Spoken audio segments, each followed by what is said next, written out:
Welcome to Hack Your Career. I'm Bev Benson, the manager of Cybersecurity Education here at AttackIQ. In this live stream, we are trying to introduce you to all sorts of cybersecurity careers by sharing the stories of the people behind those careers. Now, today's guest has over 15 years of security leadership in aviation and finance. He is currently the Chief Information Security Officer at JetBlue and a member of the AttackIQ Informed Defenders Council. Please welcome Timothy Rohrbaugh. Well, hello, Timothy, and welcome to Hack Your Career. How are you today?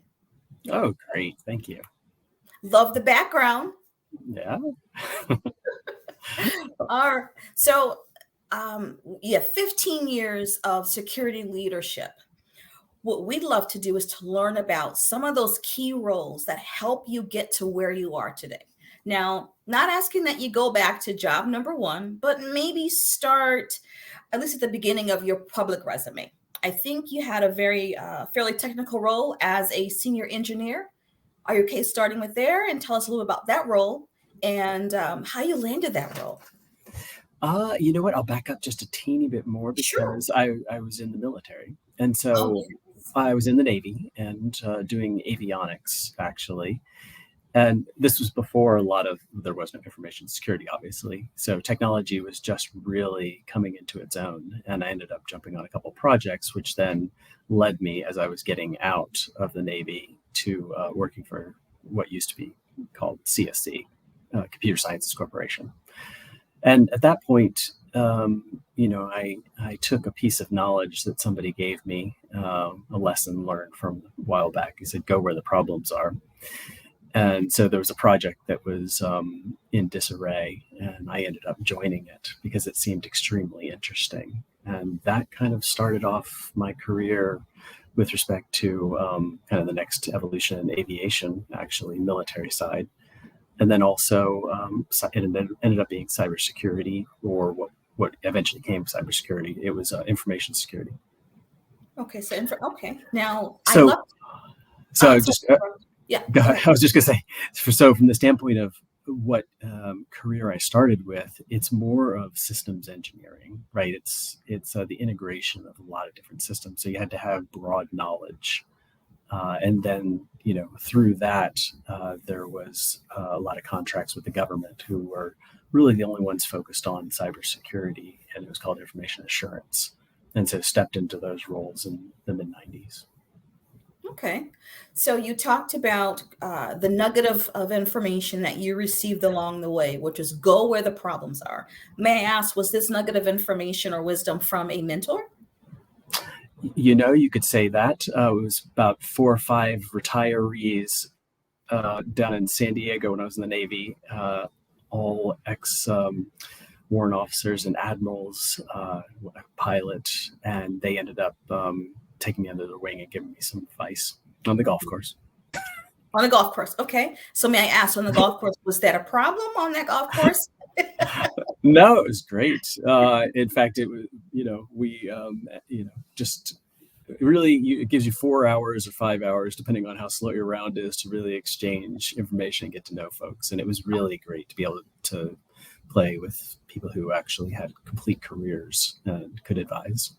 That's awesome. So so networking definitely, you would say, is definitely a benefit to one's individual career. Absolutely. You need a mentor, one sort or another. Yes. And so I love to take you back to that role of being an engineer. Now, you indicated that it required you to know a lot about different, I would say, systems. Any other skills that you'd love to share with our listeners that help someone either aspiring to be in that role or in that role to do well and prosper? It's funny because I always, when you ask it, it makes me immediately think, I started out my career in board level electronics. And one of the things that you learn to do is to troubleshoot, and specifically how to break problems apart. And I can't tell you time and time again throughout my career how often that has helped me, whether it was in senior IT roles or in cybersecurity, or even in other roles, because I have some other roles that are very unusual for people who hold my position. I found it extremely useful. Okay. And it's some of what you learn in as an electronics engineer.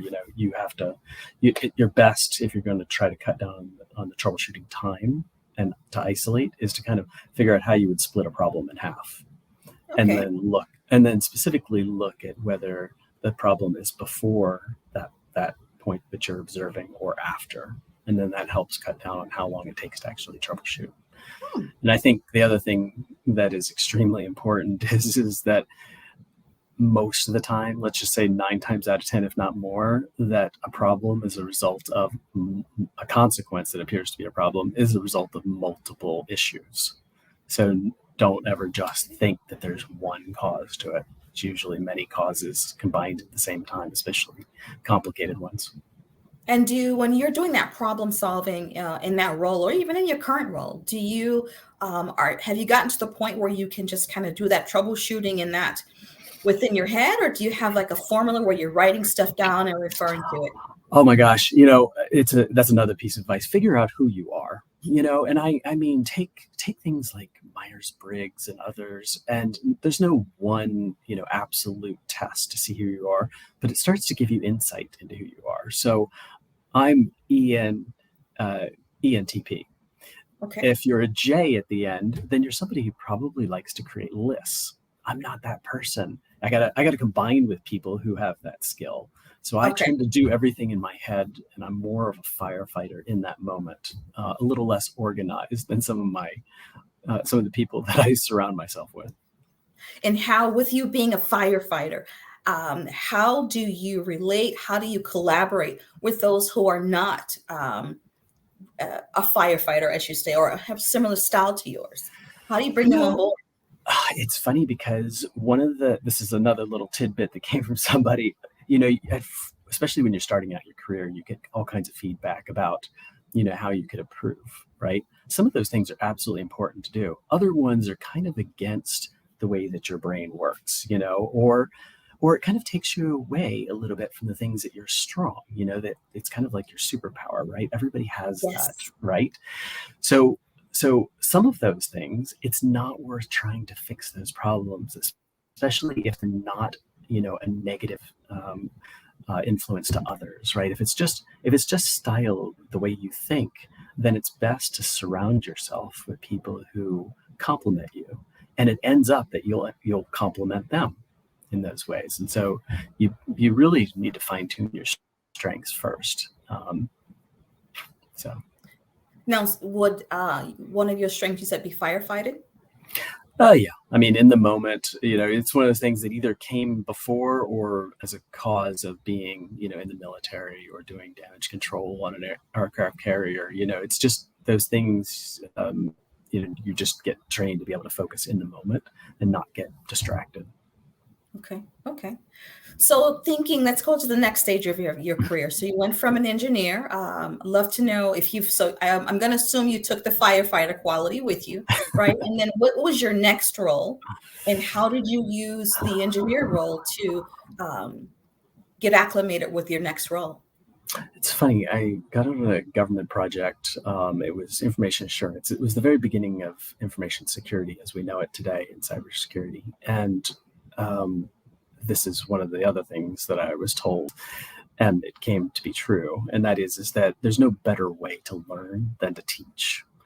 And so Agree. I was asked to write a course at DISO, so government entity, for system administrators, and specifically how to harden or protect these systems. And this is a very long time ago. And so in writing that course and then structuring it, as it was also labs, over 2 weeks, I ended up teaching the course for 2 weeks at a time. And then in between those, I'd spend 2 weeks in the field actually honing my applied skills, doing pen testing of government installations, systems that they were building and we were deploying at the time. So that balance of in and out has been a pattern that I found that's very useful for me. In this case, it's in the field applied, in the classroom teaching. I And like that. yeah. I like that. And I totally agree. The best way to learn something is to teach it to another person. I totally agree. Yeah, if you have an opportunity, everybody should have an opportunity to basically find, and we'll get on to this comment about passion a little bit later, I'm sure, but find something that you're interested in, learn it, and then brown bag it, sessions to your teammates. Yes. It'll really stick in your mind. And if you have to try to explain it to somebody else who doesn't have that same base knowledge, you're going to learn to be more narrative and be able to be more of a storyteller. Absolutely. Timothy, a question has come in. I'll read it to you. It says, how do you motivate engineers or employees to solve problems that are not so interesting? What are your thoughts on that? What problem's not interesting? I don't get that part. No, I mean, this is, that's every problem is going to be interesting to you if you're in an area that you're actually passionate about. If people aren't passionate about it, then sometimes it just takes a nudge, sometimes explaining it in a different way. One trick that I use is, in security, it can be very impersonal, the kind of data that you're protecting, right? And people aren't emotional about that just by nature, but people tend to be more emotional about privacy, about their identity data. And so sometimes just, changing what you're trying to solve in little ways can get people engaged. I like that. I like that. And for our listeners, please, if you have additional questions, please put them in the chat, and we'd be more than happy to ask our guest Timothy to answer them for you. Now, you talked about passion. That's a word that I really enjoy using. Tell me about your passion and how your passions have impacted your career choices. There was a way that, first off, everybody who was in cyber or information security at the time that a lot of us started were the military or government. There was very little happening on the outside, and then financial services came next. And from the standpoint of, when you try to interview people how they got into it, there was no academic, opportunity for people to come up through. So there was always a question like, why are you doing this?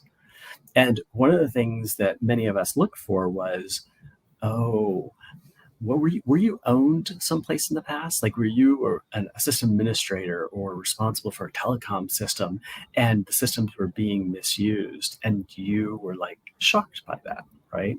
I call that priming of the amygdala.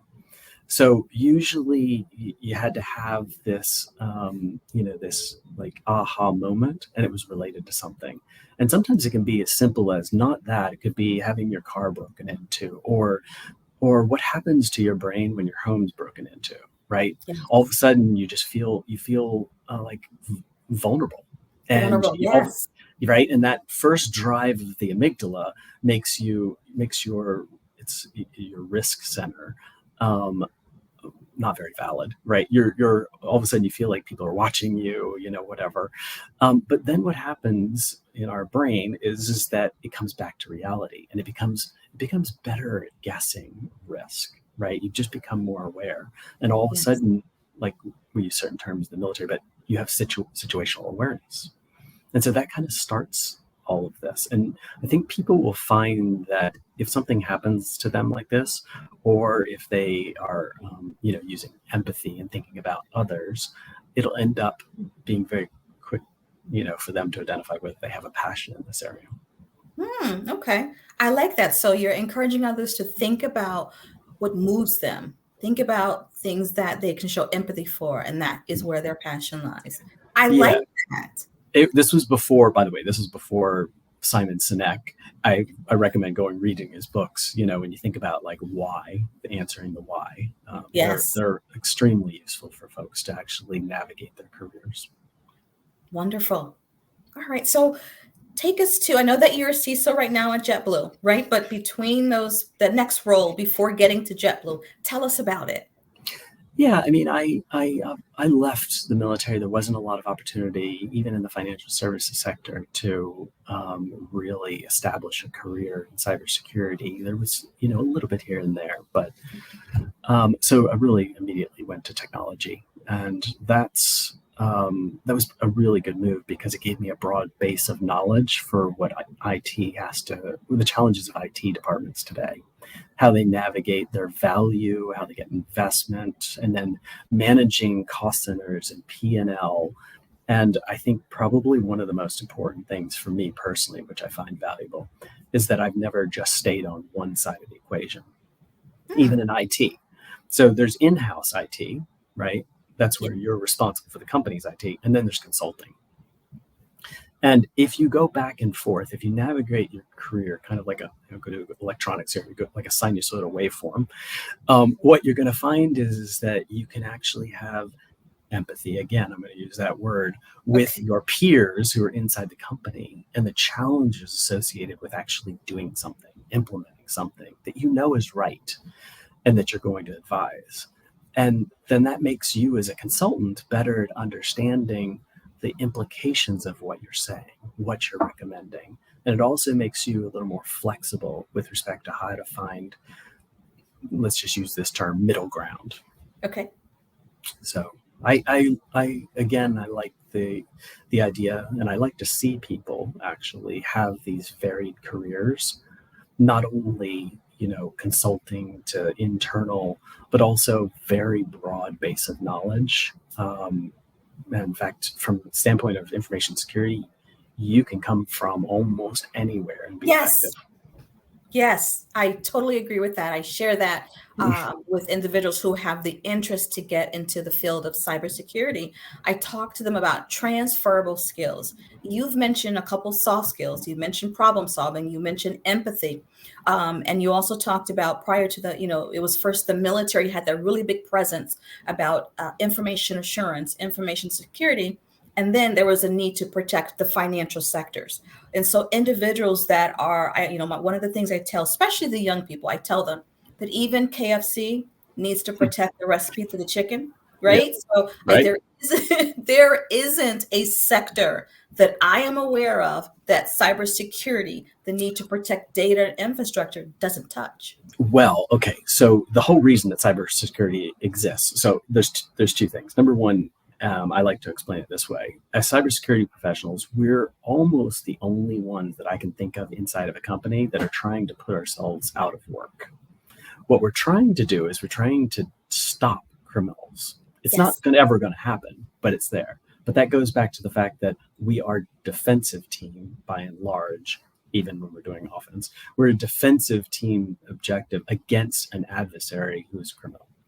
The other is that we are the only ones inside of a company that are paid to make someone else's life miserable. Again, it's not the employees, it's the criminals. So we've got it. So it's a human problem, right? And that's when you talk about like broad base of knowledge where people come from who are effective inside of cybersecurity. People who have an understanding of human nature and psychology are extremely valuable.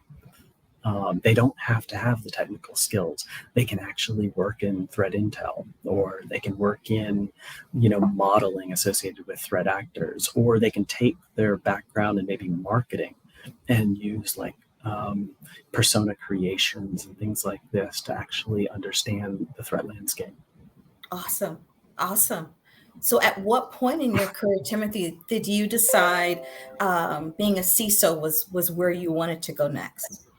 You know what? I didn't even, at the time, I don't know if CISOs even existed, but I knew I wanted to be in cybersecurity, and specifically when, the industry started creating those roles, I switched from, I had been a CIO. I switched from a CIO to one of doing, pure security work because it was funded.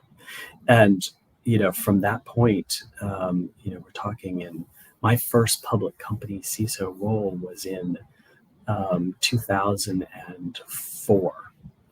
And that was for a company that actually created the identity theft protection space. The first ones to give consumers in the United States a view of their credit data. And so we had that data that you feel very personal about. You had people calling in who were actually asking for what's going on my credit report, things like that. And so those stories, and especially with a CEO who really felt that everybody inside the company needed to understand the whole business, which means you needed to man the phone calls. You need to actually talk with people. That made it very personal for all of us, and we all had a strong desire to actually help, the people who were calling in, the subscribers. So with the phone calls that you were taking, Timothy, was that another area in which you could display, problem solving and empathy, especially empathy, I would think? It gave me a chance to understand the consumers and to understand the problem in a way. And this is where an unusual deviation from cybersecurity happened. And is that I was the CISO for 12 years at this company, but for the last 2 or 3, I actually was the head of product. And that was an unusual role, but it gave me a chance based on all of the knowledge that I acquired from actually the industry and from consumers and the business to have a chance to actually create the next version of the product. Nice. So, okay, I'm gonna dig a little bit more deeper into that, right? Because that's, for me, that's the creativity. Tell me about your role as, being in that product. I found it extremely interesting, especially from a consumer-based security privacy solution. And the reason is because there are the adversaries on the other side who are looking to monetize the identity data. But then there's businesses which were not protecting it the way that they should have, and so having breaches. But then there was also the contribution that happens from just consumers taking actions that place their own identities at risk. And so I had to delve into, if I was going to affect change, I would have to get the consumers on board and motivated to see how they put themselves at risk, the things that they do. And so that took me down a path of understanding, cognitive biases that are taken advantage of by criminals, or that just keep us from being effective humans in this modern world of massive amounts of data. And then, some other things like gamification, like how do you keep people engaged? So you had to figure out what compulsion loops are, and motivation and incentives and disincentives and dopamine, and, just a lot of different areas. And that really, I think, benefited me long-term with the way that I approach getting people on board with respect to security and making them part of the solution, especially inside. I love that, making individuals part of the solution. How important do you feel that? Because for me, that's a nugget, right? Make people part of the solution. That nugget. How important do you think that piece of that nugget of wisdom has been in your career, and even up into your current role as a CISO?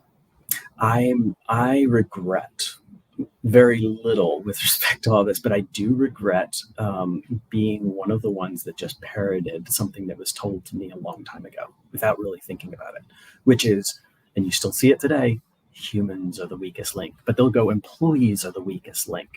That's terrible. That just creates this kind of elitist mentality. It creates a division between us and everyone else.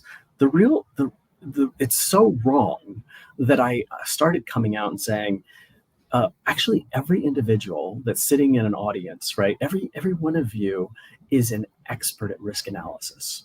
And the reason I know that is because you're here, you actually made it across the street out there and didn't get run over.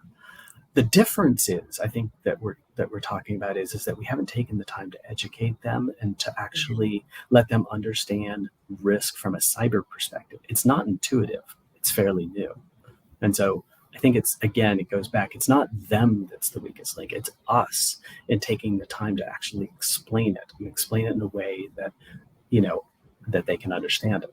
And which means we have the burden to meet everybody where they're at with the knowledge they have. Yes, meet them where they are. Yes, I love that. I love that. Now, you've talked a lot about your different roles.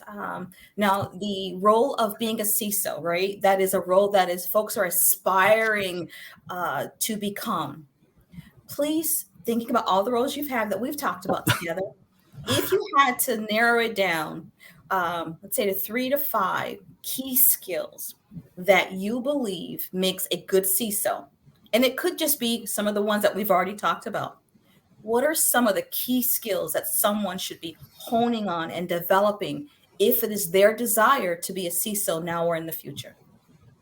When you get to be a CISO, and I hate to just, there's different CISOs, right? There's different paths. Like there are the non-technical ones and there are the technical. I like to believe that there is a technical hierarchy, a path to that leads all the way to the CISO. Okay. Okay, it doesn't need to be that way in every organization, but for many, you better have a base of knowledge to where you can actually mentor folks under you. You don't need to know everything, but you have to be able to distill a lot of information, and it really does help to have a technical basis and all of that. But the other thing I think is that once you get into that role, it's not about you anymore, and it's not about your career, and it's really about building a team of people and figuring out a structure for that team that allows them the opportunity to find their passions. Wow. You'll never have to have a conversation with somebody about work effort and level if you give them the opportunity to find something that they actually want to contribute in, that they're interested in. And we have 10 domains, 12 domains. There is something in there for everybody. I love that. I love that. I love that. And so we're coming to a close. So I just want to ask you, are there any mantras that you live by that you would love to share with our audience? Any words of inspiration? I think from the standpoint of the way that you approach this, it's okay early in your career to think about it from a compliance standpoint or a framework. Like learn art. I don't think there's anything learning to paint by numbers. Okay. But at some point, to be a really effective CISO, you're going to have to be bold, not be afraid to make mistakes, and become an artist. And which means that we are definitely not somebody who thinks in binary ways. We have got to understand that everything is a shade of gray. There's truth in almost everything. You have to actually find it. You have to be willing to actually challenge a lot of the things that you've learned and believed over time, and be flexible. Oh, I love that. I love that.